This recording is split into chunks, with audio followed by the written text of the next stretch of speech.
ممتاز سیاسی و سماجی شخصیت صاحبزادہ عبدالوہاب منہاس ایک روحانی سفر کے سلسلے میں اسلام آباد اور مضافاتی علاقوں کے مشہور و معروف درگاہوں پر حاضر ہوئے۔ اس موقع پر ان کے ہمراہ معروف شخصیات محمد عمر اور دنان طارق بھی موجود تھے۔ وفد نے سب سے پہلے اسلام آباد میں واقع عظیم روحانی مرکز برامام سرکار کے دربار پر حاضری دی۔ یہاں پر صاحبزادہ عبدالوہاب منہاس نے فاتحہ خوانی کی اور ملک اور قوم کی سلامتی، ترقی اور امت مسلمہ کے اتحاد کے لیے خصوصی دعائیں فرمائی۔ ظاہرین اور عقیدت مندوں نے بھی ان کے ساتھ دعا میں شرکت کی۔ برامام سرکار کے دربار سے روانگی کے بعد یہ قافلہ اسلام آباد کے ہی معروف روحانی مرکز گولڈرا شریف دربار پہنچا۔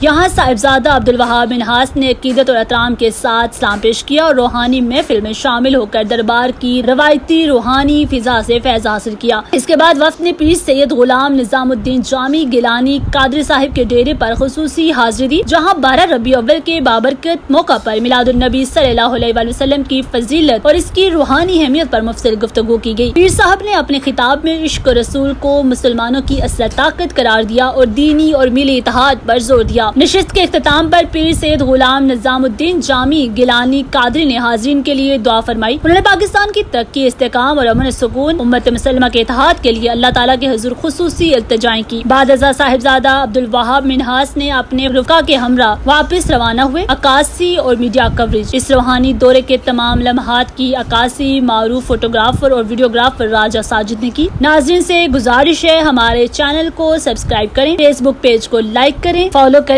تاکہ آنے والی مزید ویڈیوز آپ تک بر وقت پہنچ سکیں۔ شکریہ۔